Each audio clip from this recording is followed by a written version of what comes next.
We have Margie Hernandez that's going to be sharing a recipe with us and featuring peaches. That's right. This is called Easy Peach Cobbler. We have half a cup of whole wheat flour, a half a cup of all-purpose flour, 1/2 teaspoons of baking powder, a pinch of salt. It calls for a cup of skim milk.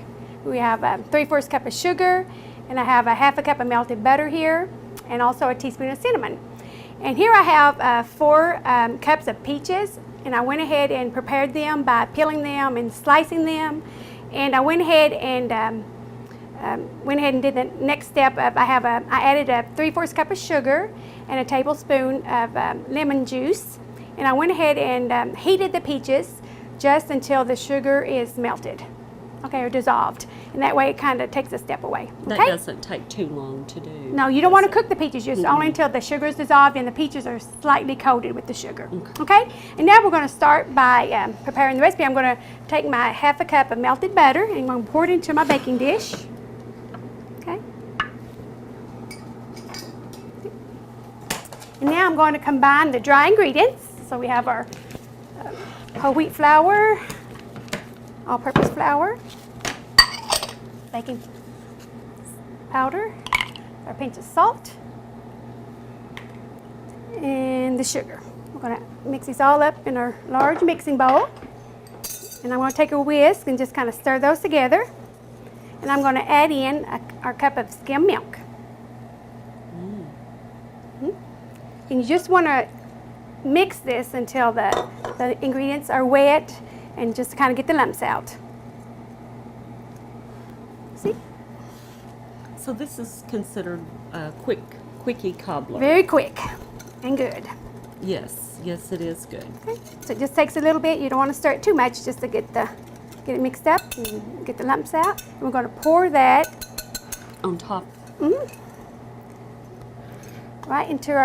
right on top of our butter.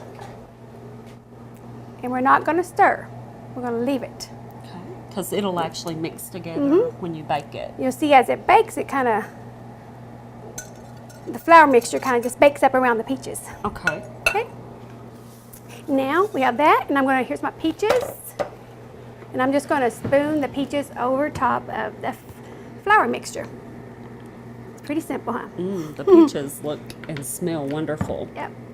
I saved a little time just by go ahead and prepare my peaches. So. And usually we can get peaches from July through maybe September. That's correct, yeah. You want to select, I guess, ripe peaches. Yes, they do need to be ripe. And of course you can, when you purchase them, a lot of times they're not real ripe and actually ready to eat or to make something. But you can actually put those in a brown paper sack on the counter, and that'll actually help them ripen. It'll speed up the process. Great.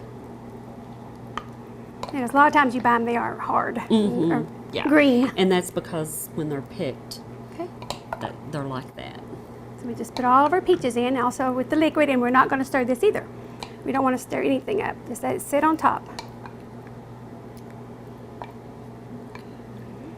Got it. Okay. And our last step is we're going to add or sprinkle on a teaspoon of cinnamon. So that'll make it have a pretty color on the top, won't it? It will. Oops, almost got that. It gives it flavor too. It's a good combination.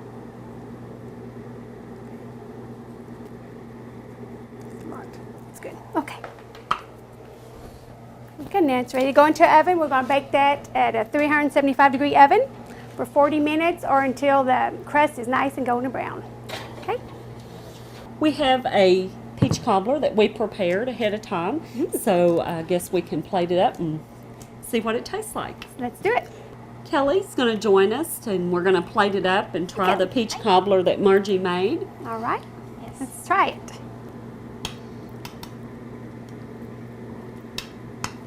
This would be good to take for a potluck. It sure would. Or any kind of a meal, and of course it's wonderful because you can make it up ahead as well. I think it tastes good with maybe some frozen vanilla yogurt. ice cream. Oh, yes. That would be delicious. Kelly? Thank you. Oh, it smells really good. You can smell the cinnamon. Mm-hmm.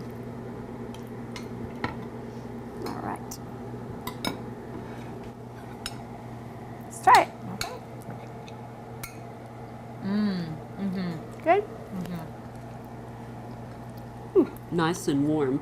Yes, and you can really taste that cinnamon. That cinnamon really adds. And the sugar. And this is kind of a way you can sneak the whole wheat flour in That's right. with your family, right? You can't taste it. It's just Not like at all. Exactly. a lot of people when you say whole wheat, oh, it's like, you know, it tastes different or makes it taste different, but it doesn't. Not at all. This is wonderful. Take this to a barbecue, a family reunion.